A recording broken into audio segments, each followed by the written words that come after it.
Bienvenidos a esta nueva exploración. Hoy tenemos sobre la mesa un tema fascinante.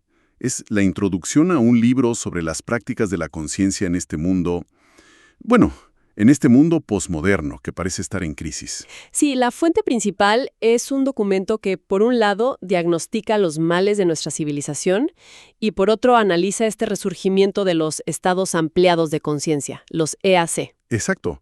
Así que nuestra misión hoy va a ser desglosar un poco esa crítica tan dura a la sociedad actual. También entender por qué el autor nos advierte de algo que llama capitalismo psicodélico. Y, finalmente, contrastar cómo vemos la conciencia hoy con cómo la veían, las culturas ancestrales. Y para arrancar, hay una paradoja que me parece increíble.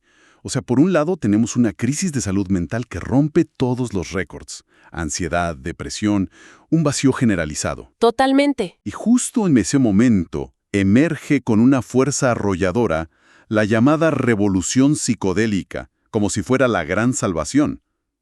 Pero el texto que analizamos nos obliga a hacer una pausa y nos plantea una pregunta bastante incómoda. ¿Y si esta nueva solución milagrosa no es más que un síntoma, digamos, refinado, del mismo problema que dice curar? Esa es exactamente la pregunta que atraviesa todo el texto.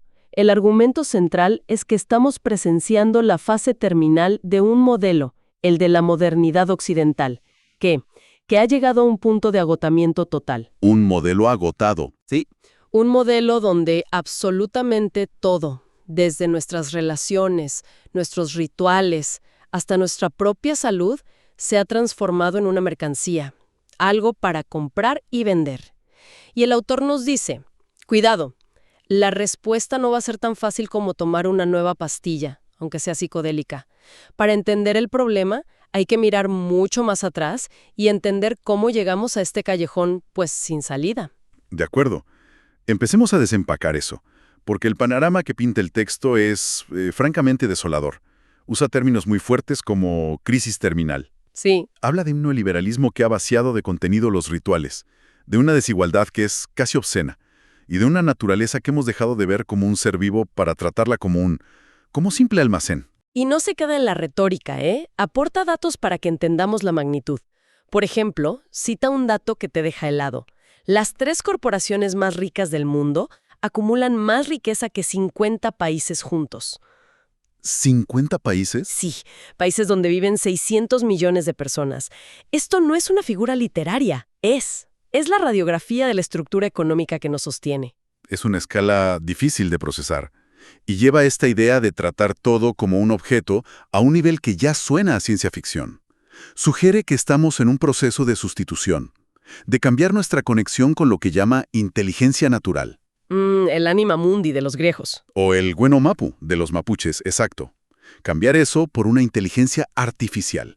Y todo esto bajo la bandera de un transhumanismo, que según el autor, en el fondo esconde un profundo antihumanismo. Lo interesante aquí es cómo el texto conecta directamente esos grandes problemas sistémicos, la economía, la tecnología, la ecología, con lo que sentimos por dentro, con la epidemia de salud mental. No son 2 temas separados. Claro. Afirma que el consumismo sin fin, el individualismo a ultranza y la pérdida de grandes relatos que nos den sentido tienen un efecto directo y demoledor en nuestra psique. Y cuando describe el impacto en las generaciones más jóvenes, es especialmente duro. Habla de una merma en la capacidad de lenguaje y de empatía, un déficit de atención que se ha vuelto la norma, y esta marea de ansiedad y depresión que termina en lo que llama, y cito, un profundo, triste y abismal vacío existencial. Y para darle más peso a esa idea, recurre al pensador franco Bifo Berardi. Él acuñó el término devastación psíquica.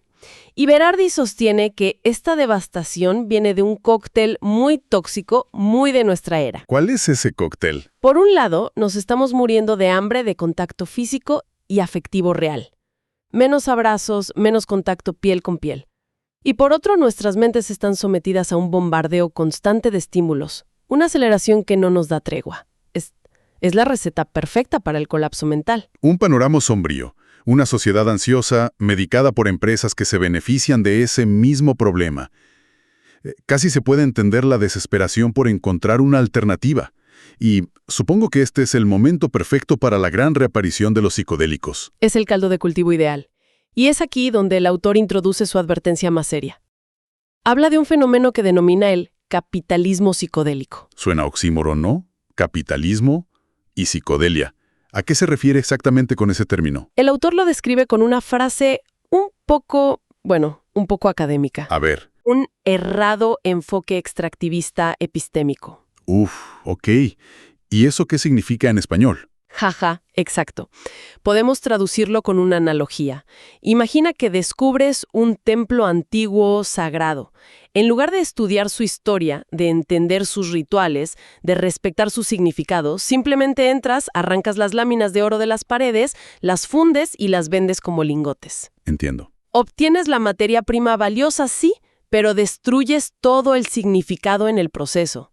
Eso es al capitalismo psicodélico. Qué buena imagen.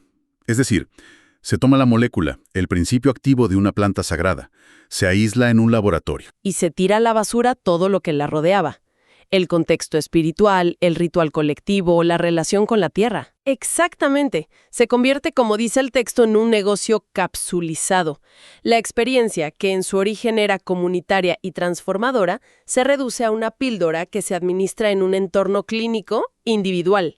Es el mismo modelo de la farmacéutica de siempre, solo que con una sustancia nueva y más cool. Y el texto insiste en que este nuevo boom está dejando fuera dos cosas fundamentales.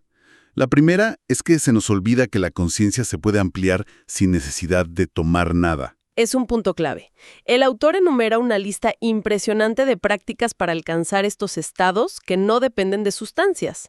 Habla de sueños lúcidos, de meditación sostenida, de danzas extáticas que llevan al trance, ayunos prolongados, aislamiento sensorial. La lista es enorme y nos recuerda algo que, hemos olvidado. Vaya, esa lista me hace pensar en lo estrecha que se ha vuelto nuestra visión. Es como si hubiésemos olvidado que existen todas estas otras puertas y ahora estuviéramos obsesionados con forzar la cerradura de una sola de ellas con una llave química.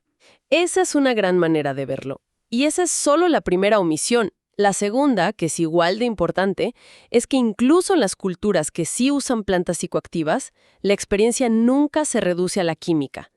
La planta es solo un actor dentro de un drama mucho más grande que incluye dimensiones sagradas, sociales, ecológicas, todo un universo simbólico que este nuevo modelo simplemente ignora. Extrae el ingrediente activo y vende el producto. Y además de criticar este modelo extractivista, el texto también arremete contra una cierta visión, digamos, ingenua y edulcorada que a veces se ve en la cultura New Age. Sí, critica duramente esa idea de que toda experiencia psicodélica es un viaje de luz y amor, un ascenso al supramundo. Nos recuerda que en estas tradiciones también existe el inframundo, el lado oscuro y peligroso. Y para ilustrarlo no usa argumentos, usa imágenes. Y son imágenes muy potentes, casi brutales. Son imágenes diseñadas para sacudirnos. Menciona, por ejemplo, representaciones de personajes andinos en pleno éxtasis ritual, pero que sostienen una cabeza trofeo en la mano, o las famosas cabezas reducidas de ciertos rituales amazónicos. Nos recuerda que incluso en tradiciones como el budismo tibetano, junto a deidades de compasión infinita como Chenrezig, Sí. existen otras de aspecto iracundo y feroz, como Mahakala. O sea que el mensaje es cuidado. Esto no es un parque de diversiones espiritual. Es un territorio muy poderoso, con sus propias luces y sus propias sombras. Y exige un nivel de respeto y preparación que no tiene nada que ver con la idea de una experiencia de fin de semana. Precisamente. La gran crítica es que al banalizar estas prácticas, al convertirlas en un producto de consumo más, no solo se pierde su potencial transformador, sino que se abren de par en par las puertas a sus peligros. Se está jugando con fuego sin saber cómo funciona un extintor. De acuerdo. El sistema está roto y el supuesto arreglo es solo más de lo mismo. Siento que estamos atrapados en un círculo vicioso. ¿Ofrece el autor alguna salida? ¿Cuál cree que es la raíz última de todo este problema? Sí, y aquí es donde, en mi opinión, llegamos al corazón del argumento. Para salir del bucle, el autor nos dice que primero tenemos que entender la estructura de nuestra jaula. Y para ello, Introduce un concepto del antropólogo Charles Laughlin que es, bueno, una verdadera revelación. La diferencia entre culturas monofásicas y polifásicas. Monofásicas y polifásicas. Suenan a términos técnicos, pero intuyo que son la clave de todo. Lo son. Y la idea es bastante sencilla de entender. Nuestra cultura moderna, occidental, es monofásica. Esto significa que considera que la única experiencia válida, la única fuente de conocimiento real, ocurre en un solo estado de conciencia, el estado de vigilia ordinario, el que tienes tú ahora mismo. Es decir, que si no lo puedes medir, pesar o analizar con la lógica mientras estás despierto y normal, entonces no es real. Es solo un sueño, una alucinación, un producto secundario sin importancia. Exacto. Y la conciencia, en esa visión, no es más que un accidente de la materia, un subproducto del cerebro. Lo has descrito perfectamente. La conciencia queda literalmente encerrada dentro del cráneo. En cambio, el texto nos explica que la inmensa mayoría de las sociedades del pasado y muchas culturas tradicionales que aún sobreviven eran polifásicas. ¿Y qué significa ser polifásico? Significa que no solo valoran, sino que buscan activamente integrar las experiencias de dos o más estados de conciencia. Los sueños, los trances, las visiones, no se ven como fallos del sistema o como algo patológico. Se consideran fuentes legítimas de conocimiento, de guía, de sanación. Son ventanas a otras realidades tan válidas como esta. Pero no era un todo vale, supongo. No era simplemente tener una visión y ya. En absoluto. Y este es el punto crucial. Lo hacían de una forma increíblemente estructurada y respetuosa, a través de rituales colectivos muy complejos, con normas sociales muy claras y con todo un sistema de símbolos compartidos. Eso permitía navegar esas experiencias de forma segura y darles un sentido comunitario. Para ellos, la conciencia no estaba atrapada en la cabeza, sino que era un campo de comunicación con la naturaleza, el cosmos, los ancestros. Y como subraya el autor, no es que se lo imaginaran, es que lo experimentaban de forma directa. Entiendo. Entonces el problema de raíz no son las sustancias ni las prácticas en sí mismas. El problema es el marco mental, la caja monofásica en la que estamos intentando meterlas a la fuerza. Hija redonda y polifásica en un agujero cuadrado y monofásico. Inevitablemente la rompes. Al forzar estas prácticas a entrar en nuestro sistema, solo pueden ocurrir dos cosas. O se patologizan y se convierten en algo que un psiquiatra debe estudiar, o se mercantilizan y se convierten en un producto que un empresario puede vender. Y en ambos casos pierden por completo su potencial original, Totalmente. que es sagrado y colectivo. Esto me lleva a la conclusión del autor. Él insiste en que una verdadera rehabilitación de los estados ampliados de conciencia no puede apuntar solo a la experimentación individual, a tener un viaje interesante. Tiene que apuntar a la transformación integral. Y esa transformación requiere mucho más que una molécula. Requiere lo que el texto llama entornos, actitudes y expectativas adecuadas. Es decir, un marco que integre el cuerpo, la mente, la comunidad y, fundamentalmente, la dimensión espiritual. Y para aprender a construir ese marco, la propuesta es muy clara. No tenemos que inventar la rueda.